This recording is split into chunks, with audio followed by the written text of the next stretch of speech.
Velkommen her til Ballerbæk Søndergaards. Ja, altså, det er min får. Og det er den store der er en finuld. Den lille her, det er min finuldsvædder. Så har vi hende derovre, Marino. Det er Ophelia, der går derovre. Og hendes søster, det er den hvide her. Hun hedder Oda. Og så har vi Maria, som også, de er alle tre marinoer. Ja, hej tøsen. Skal vi lige hilse? Ja, det er altså længe siden, du har vel hilst på mig. Hende her, hun har haft symptomerne på Bluetooth.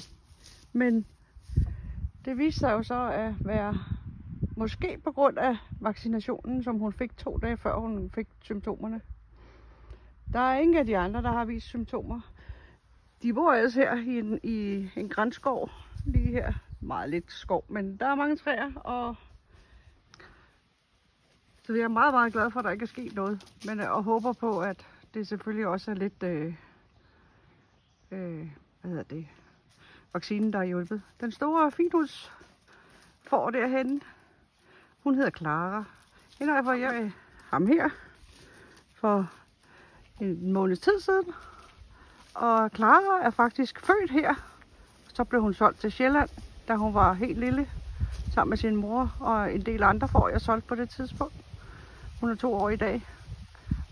Og så købte jeg hende, og jeg var så glad for, at jeg kunne få en af mine gamle finhusfår hjem. Og den her lille vædder, nu skal jeg lige se, om jeg kan måle lidt ud her, ikke? Min lille fine vædder her. Han er så efter min gamle vædder, faktisk. Så han er jo lidt også familie, trods alt. Og han er jo rød, eller rødbrun, som jeg kalder det. Man kan ikke se det på den yderste pels. Hans far var lidt mere brun i pelsen. Og hende derovre, selvom hun ser sort ud, sortbrun ud, så er hun altså sort.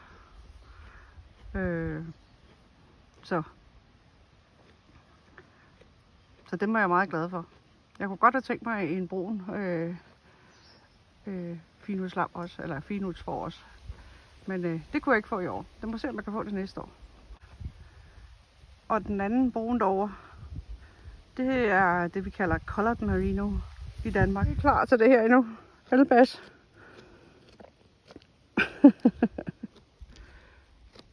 Så det er min lille gruppe af får.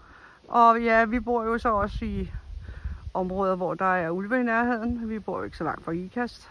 Så vi bor ved Kommedal Plantage, så der kunne jo være en stor mulighed, men vi har 7-13 bank under bordet ikke oplevet at se ulve her omkring os. Men de er så set ned ad vores vej hernede af, så ja, vi undgår dem jo nok ikke helt. Men vi kan jo bare håbe, at vores 2 belgiske hyrdehunde, de kan jage dem lidt væk ved lugten. Hun er meget opmærksom på mig. Og vil også godt snakke ind imellem. Men hun er lige blevet lidt nervøs, for jeg har måttet skubbe ham her lidt væk en gang imellem. Og det kan hun ikke helt lide. Fordi han er altså meget nærgående. Og jeg vil helst ikke have, at han går bag ved mig. Så jeg jæver ham væk et par gange. Fordi han er virkelig kontaktsøgende, som mange vædder egentlig er. Men de skal jo også ligesom have lidt respekt. Så det er min lille flok, jeg har her.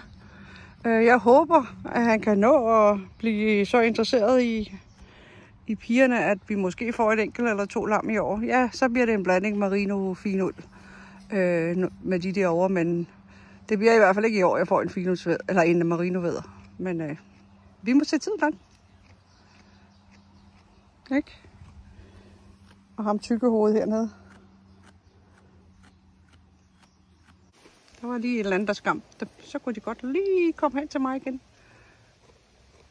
Der er åbenbart den mere sikkert end alle andre steder, men det blæser en lille smule, så det kan være, at det var det. Ophelia.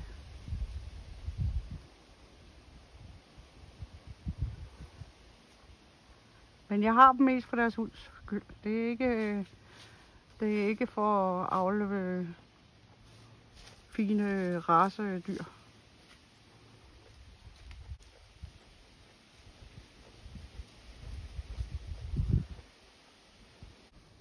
Se om I kan se her.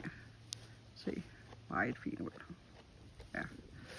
Og den anden, hun har meget længere hund. Men på grund af det her blutong, så vil jeg ikke begynde at klippe dem lige i øjeblikket. Så de får lov at gå.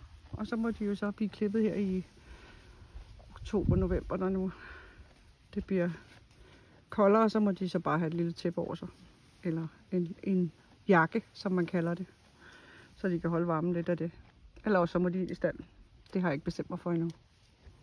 De har gået ind i stallen her, da hun var syg. Der gik de alle sammen ind i stallen. Hun er ikke specielt pæn hvid, men hun er altså hvid.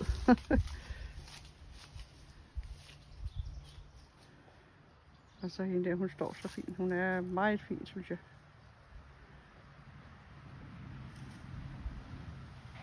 Ikke at jeg er voldsomt forstand på, hvordan de skal se ud, men jeg synes, hun er fin. Og hende her synes jeg egentlig er endnu finere. Jeg er ikke så meget til de hvide, men jeg synes, hun er meget, meget fin i opbygningen og det hele. Men ja, jeg er også lige glad egentlig, om de er perfekte eller ej. De er mine, og jeg er glad for dem. Nu er jeg lige på vej ind i vores halm- og høhus. Og der er der se et par måneder her i hvert fald. Men jeg skal lige have fyldt de her poser op. Og så vender jeg tilbage. Og så er de fyldt op, de 2 af dem her. Fyldt op og fyldt op, men der er fyldt lidt i, ikke? Så de kan klare sig et par timer. Så skal de bare ind og hænges op. Og nu kan man rigtig høre dem, fordi de kender godt den her vogn foran. Og ved, at der er gerne hø i til dem. Så hester. Så kan I lige stå her, mens jeg er på arbejde, ikke? Og spise lidt. Nu bliver der lige lidt rysten her, fordi jeg skal lægge det her op over kanten her. Og sådan der. Så kommer den til at hænge der. Og så kan de tage den der. Og så hænger jeg den anden her ned til ham. Så bytter de lidt efterhånden, ikke også bassen? Og hvem der spiser sammen, og hvor de spiser henne, og sådan noget. Men det er jo meget naturligt. Så kommer jeg med noget, bassen.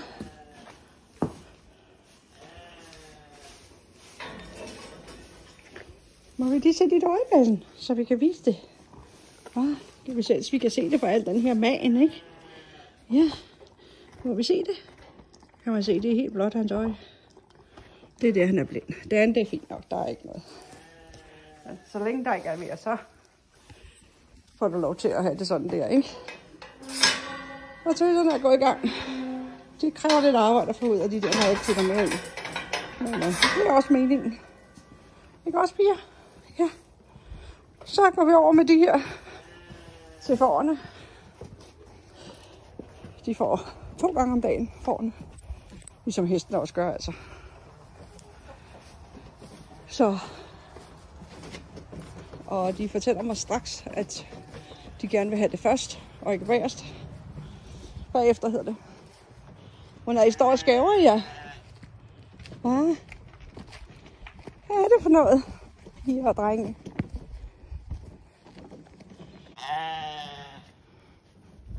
Nå, men de er her, og det er min lille vædder Ajo, der er forrest.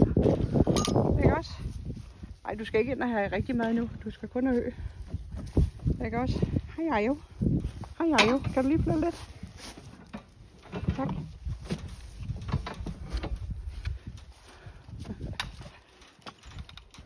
Er det slet ikke høen, du er interesseret i? Er det mig?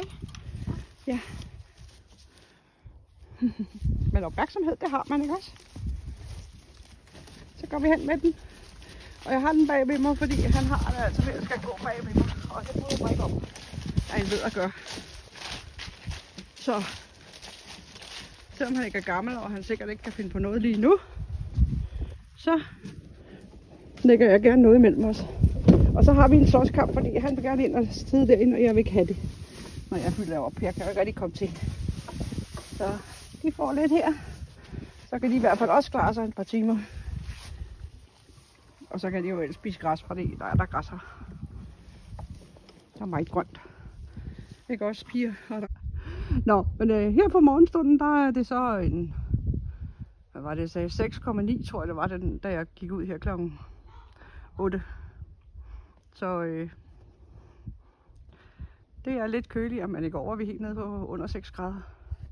Så det der ved at blive koldt, og det er jo meget godt med den der sygdom Bluetooth. Så håber vi, at mitterne de falder lidt til ro i området her i hvert fald. Nå, men nu vil jeg køre. Kan I have en god dag? Hej. Jeg lige vise jer min følgesvend her. Hun hedder Kela. Kela er vores hundhund. Vi har hendes bror også, som er selvfølgelig kastreret. Han hedder Gandhi. Ham ser vi lige om lidt. Så når jeg går op der, så ligger han op foran porten og passer på huset. Også Kela, han skal ikke med. Han skal ikke med rundt, men hende der, hun følger mig næsten altid rundt. Der er nogle gange, hun ikke gider rejse, så det er Gandhi. Og han er kæmpe meget større end hundhunden. Og det var de alle sammen i det kuld. Små hundhunden og store hanhunden. Lidt sjovt. Gandhi. Gandhi. Hej, pas. Tavion. De skal høre det, hun. Den langhårede udgave af det, man kalder Malinois. Eller Malinois. Dog har de en lidt anden sind, trods alt. De er lidt mere rolige. De er ikke lige så aggressive. Men de passer på, og det er jo dejligt.